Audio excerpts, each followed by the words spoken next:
Hello guys, we will be starting with a new book that is Indian Economy. This book is totally theoretical and we will be learning about history in this book. Okay, so let's begin with the chapter number 1 that is Indian Economy on the Eve of Independence. Chapter का नाम है Indian economy on the eve of independence. मतलब हमारे India की क्या situation थी on the time of independence. Eve मतलब at the time of independence. Independence के टाइम पर 1947 में हमारे इंडिया की क्या सिचुएशन थी. ठीक है, तो फर्स्ट आते हैं कि इंडियन इकोनॉमी मतलब क्या. मतलब हमारा इंडिया जो था ना at that time was totally dependent on agriculture. अगर मैं बात करूं, India was totally dependent on agriculture. पूरा का पूरा हमारा इंडिया एग्रीकल्चर सेक्टर पे डिपेंडेंट था. Around 85% they were dependent upon agriculture. Secondly, India की जो स्टेट थी एट दैट टाइम वो समवट बैकवर्ड एंड स्टेगनेंट. अब बात आती है what do you mean by backward and stagnant, कि आप ऐसा क्यों कह रहे हो कि हमारा इंडिया जो था बैकवर्ड था, स्टेगनेंट था, क्यों. पढ़ेंगे हम इसको डिटेल में कि why the Indian economy was considered to be backward and stagnant. First question arises what is stagnant, कि स्टेगनेंट इकोनॉमी क्या होती है. स्टेगनेंट इकोनॉमी वो इकोनॉमी होती है जिसमें कोई भी स्कोप नहीं है ग्रोथ का. मतलब जहां पे ग्रोथ के बहुत कम चांसेस हैं. नो स्कोप ऑफ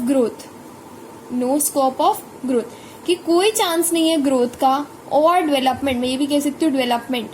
कोई स्कोप नहीं है ग्रोथ और डेवलपमेंट. तो हमारी इकोनॉमी क्या कंसीडर की जाती थी, stagnant economy. So what is stagnant economy, जहां पे कोई भी स्कोप नहीं है ग्रोथ का या डेवलपमेंट का. तो इंडियन इकोनॉमी ऐसी इकोनॉमी थी, दैट इज स्टेगनेंट इकोनॉमी थी, जहां कोई ऐसा लग नहीं रहा था कि वहां पे ग्रोथ हो सकती है या डेवलपमेंट. ठीक है, और इंडियन इकोनॉमी जो एक और पॉइंट कि हमारा जो इंडिया था वो टोटली डिपेंडेंट ऑन एग्रीकल्चर था. एग्रीकल्चर पे डिपेंडेंट थे. अराउंड 85% जो पीपल थे वो हमारे एग्रीकल्चर पे डिपेंडेंट थे. ओके, उसके बाद आते हैं हमारे पास कि कॉलोनियल एक्सप्लॉयटेशन उस टाइम पे क्या हो रहा था. colonial exploitation under British rule.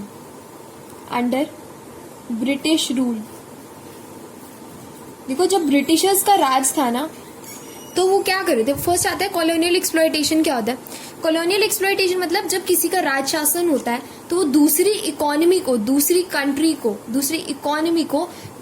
की इकोनॉमी को क्या करता है, वहां पे अपना राज शासन दिखाता है. ठीक है, तो जब ब्रिटिशर्स का राज चल रहा था, ब्रिटिशर्स रूल कर रहे थे, तो उन्होंने हमारी इकोनॉमी को एक्सप्लॉइट किया था. ठीक है, और एक्सप्लॉइट कैसे किया था वो देखते हैं. ब्रिटिशर्स ने हमारी इकोनॉमी को एक्सप्लॉइट किया था. फर्स्टली अगर मैं बात करूं एग्रीकल्चर सेक्टर में, अगर मैं बात करूं एग्रीकल्चर सेक्टर में कैसे एक्सप्लॉइट किया सीखेंगे. दूसरा, उन्होंने हमारी इकोनॉमी को एक्सप्लॉइट किया था इंडस्ट्रियल सेक्टर में भी ब्रिटिशर्स ने हमारी इकोनॉमी को एक्सप्लॉइट किया. और थर्ड, उन्होंने हमारी इंटरनेशनल ट्रेड में भी कुछ ऐसा किया कि हमारी इंटरनेशनल ट्रेड में भी हमारी इकोनॉमी क्या हो गई, एक्सप्लॉइट मतलब वहां पे उन्होंने अपना राज शासन दिखाया जिससे हमारी इकोनॉमी क्या हो जाए, खराब हो जाए. ठीक है, एक्सप्लॉइट हो जाए, खराब हो जाए. तो उसके लिए उन्होंने क्या किया. फर्स्टली एग्रीकल्चर सेक्टर में what they did. Agriculture system में फर्स्ट आता है, इसको डिटेल में स्टडी करेंगे. एग्रीकल्चर सेक्टर में what they did, that is जमींदारी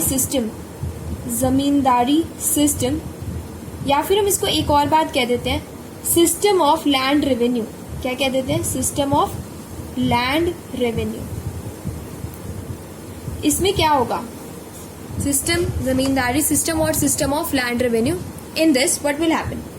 देखो, उस टाइम पे क्या होता था, जो जमींदार जो होते थे ना वो ऑनर्स माने जाते थे जिनके पास लैंड. देखो, फार्मर्स जो है जो वहां पे खेती बाड़ी करते हैं वो होते हैं फार्मर्स. उनको हम बोलते थे टिलर्स. फार्मर्स को क्या बोला जाता था, टिलर्स ऑफ सॉइल, जो काम करते हैं. ठीक है, और जमींदार्स को बोला जाता था owners of the soil. Zamindars को बोला जाता था owners of soil. Farmers were known as tillers of the soil and zamindars were known as owners of the soil. Okay, तो जमींदारी सिस्टम में क्या हुआ, देखो इन्होंने क्या किया, ऐसा क्या हुआ जमींदारी सिस्टम में जो हमारे को इन्होंने एक्सप्लॉइट किया। What they did under this, the farmers were known as tillers and zamindars were known as owners. इसमें क्या हुआ, जो जमींदार थे ना वो फिक्स्ड रेंट पे करते थे गवर्नमेंट को। जमींदार क्या करते थे, फिक्स्ड रेंट पे कर देते थे गवर्नमेंट को। फिक्स्ड रेंट दे पे टू द फार्मर्स। जो होते थे वो टिलर्स होते थे और जमींदार जो होते थे ऑनर्स होते थे। अब जमींदार क्या करते थे, फिक्स्ड रेंट पे करते थे गवर्नमेंट को।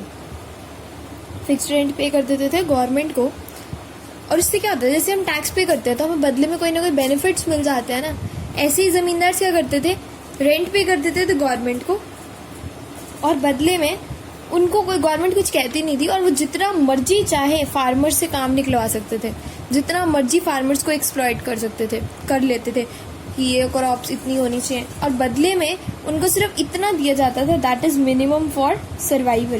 That is minimum for survival, और बदले में उनको सिर्फ सर्वाइवल के लिए दिया जाता था। और जमींदार खुद तो लग्जीरियस लाइफ जी रहे थे, खुद तो जमींदार कैसी लाइफ जी रहे थे, लग्जीरियस। फार्मर्स को मिनिमम दिया जाता था और जमींदार खुद लग्जीरियस लाइफ जी रहे थे। लग्जीरियस मतलब वो सारा पैसा अपने ऊपर लगा रहे थे, रादर देन कोई भी एग्रीकल्चर की डेवलपमेंट नहीं कर रहे थे। एग्रीकल्चर के लिए नो डेवलपमेंट, कोई डेवलपमेंट नहीं कर रहे थे जमींदार, ठीक है। और हमारा जो एग्रीकल्चर सेक्टर है वो जमींदारी सिस्टम की वजह से क्या हो रहा था, डिस्ट्रॉय होता चला जा रहा था, ठीक है। तो first is zamindari system of land revenue. Farmers जो होते थे टिलर्स होते थे, जमींदार ऑनर्स माने जाते थे। जमींदार गवर्नमेंट को फिक्स रेंट पे करते थे और फार्मर्स से जितना चाहे बदले में काम निकलवा लेते थे। फार्मर्स को सिर्फ सर्वाइवल के लिए ही मिलता था, इतना पैसा मिलता था कि वो सिर्फ अपना जीवन यापन कर पाते थे, और जमींदार खुद तो लग्जीरियस लाइफ जी रहे थे, ना ही वो एग्रीकल्चर पे कोई डेवलपमेंट कर रहे थे। क्लियर है। तो कॉलोनी मतलब कैसे उन्होंने ब्रिटिशर्स रूल के अंदर उन्होंने कैसे हमारे एग्रीकल्चर सेक्टर को एक्सप्लॉइट किया, that is through zamindari system. Next आता है इंडस्ट्रियल सेक्टर। इंडस्ट्रियल सेक्टर में हमारी जो इंडियंस थे वो हैंडीक्राफ्ट इंडस्ट्री के लिए बहुत फेमस थे। हमारे इंडिया का हैंडीक्राफ्ट इंडस्ट्री बहुत फेमस था। उससे क्या था, मतलब यहाँ पे इंडिया जो था वर्ल्ड वाइड रेपुटेशन गेन कर रखी थी इंडिया ने इन हैंडीक्राफ्ट इंडस्ट्री। तो ब्रिटिशर्स ने क्या किया, हमारी हैंडीक्राफ्ट इंडस्ट्री की डिमांड को कम किया, हमारी डिमांड को क्या किया, कम किया। और दो तरीकों से उन्होंने हमारी डिमांड को कम किया। पहले उन्होंने क्या किया, जो हैंडीक्राफ्ट की डिमांड थी, हैवी ड्यूटी लगा दी एक्सपोर्ट पे, हैवी ड्यूटी ऑन एक्सपोर्ट, ताकि हम अपने हैंडीक्राफ्ट बाहर ना भेज पाए। महंगा कर दिया बाहर भेजना, ड्यूटी लगा दी एक्सपोर्ट पे ताकि हम अपने हैंडीक्राफ्ट को बाहर ना भेज पाए। और सेकेंडली साथ साथ एक और चीज क्या किया उन्होंने इम्पोर्ट, फ्री इम्पोर्ट कर दिया ब्रिटिश गुड्स का, free import of British goods. उससे क्या हुआ, उनका सामान तो यहाँ पे आ सकता था, फ्री इम्पोर्ट हो गया, कोई टैक्स नहीं, उनका सामान यहाँ पे आके बिकने लग गया, हमारा सामान बाहर जाना बंद हो गया। एज अ रिजल्ट उनके प्रोडक्ट्स यहाँ पे बिकने लग गए और हमारी हैंडीक्राफ्ट इंडस्ट्री डिस्ट्रॉय होती चली गई। क्लियर। तो बात आती है हैंडीक्राफ्ट इंडस्ट्री भी ब्रिटिशर्स ने डिस्ट्रॉय की, और कैसे की, उन्होंने डिमांड को कम किया।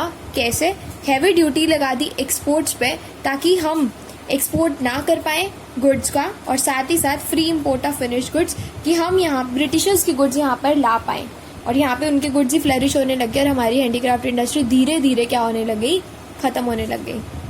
उसके बाद है international trade. Trade means import and export, trade means import and export. और इम्पोर्ट एंड एक्सपोर्ट किसका, trade means import and export. International trade की बात कर रहे थे ना, मतलब इम्पोर्ट एंड एक्सपोर्ट। इन्होंने ये कैसे खराब किया, इन्होंने क्या किया, इन्होंने टैरिफ पॉलिसी अलग अलग कर दी। टैक्सेशन, टैरिफ पॉलिसी होता है मतलब taxation policy, tariff policy taxation policy अलग अलग कर दी। एक होता है रॉ मटेरियल, एक होते हैं हमारे फिनिश्ड गुड्स, ठीक है। इन्होंने क्या किया, रॉ मटेरियल के लिए तो रॉ मटेरियल के लिए इन्होंने क्या किया, एक्सपोर्ट जो है फ्री कर दिए, एक्सपोर्ट फ्री कर दिए ताकि आप रॉ मटेरियल बाहर भेज सको, एक्सपोर्ट फ्री कर दिए। और फिनिश गुड्स का इंपोर्ट फ्री कर दिया कि अगर आप फिनिश गुड्स मंगवाते हो ना तो वो इम्पोर्ट फ्री हैं, ठीक है। उससे क्या हुआ, इंडिया जो था ना इम्पोर्टर बन गया फिनिश गुड्स का, इम्पोर्टर बन गया फिनिश गुड्स का, और एक्सपोर्टर बन गया रॉ मटेरियल का, और हमारा इंडिया डिपेंडेंट हो गया ब्रिटिशर्स पे फॉर फिनिश्ड गुड्स। सारे प्रोडक्ट्स हमारे वहाँ से बन के आने लगे और इंडिया धीरे धीरे डिपेंडेंट होता चला गया। हमारी रॉ मटेरियल, हमारा एग्रीकल्चर सेक्टर बहुत अच्छा था, हमारे पास रॉ मटेरियल बहुत अच्छा था, तो हम एक्सपोर्ट भी फ्री कर दिया उन्होंने ताकि हम एक्सपोर्ट भी करने लग गए, ठीक है। और उधर से इम्पोर्ट फ्री कर दिया किसका, फिनिश गुड्स का, फिनिश गुड्स का इम्पोर्ट कर दिया ताकि हम उनसे मंगवाएं, और हमने उनका मंगवाया। एज अ रिजल्ट धीरे धीरे हमारा जो फिनिश गुड्स था, हम इंडिया जो था ब्रिटिशर्स पे डिपेंडेंट हो गया। क्लियर है? इंपॉर्टेंट क्वेश्चन था, एक बार पढ़ लेते हैं शॉर्ट में, दोबारा रिवाइज कराती हूँ। इंडियन इकोनॉमी की कैसी स्टेट थी वो हम पढ़ रहे थे। अभी हमने स्टार्ट किया था स्टेगनेंट इकोनॉमी क्या होती है, जहाँ पे कोई ग्रोथ का स्कोप नहीं होता। फिर कॉलोनियल एक्सप्लॉयटेशन 3 सेक्टर्स में करी गई है, agricultural, industry and trade.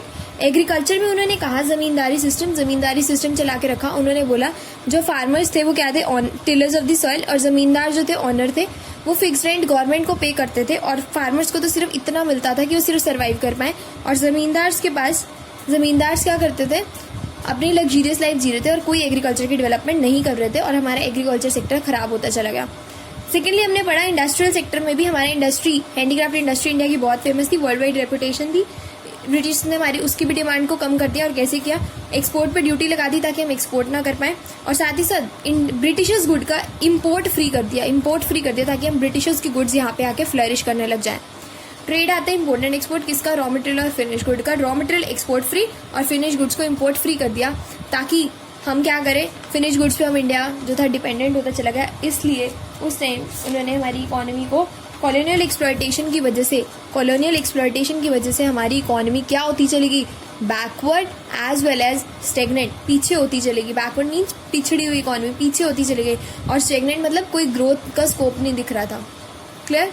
Thank you guys for watching this video. Do like and subscribe the channel. Thank you so much.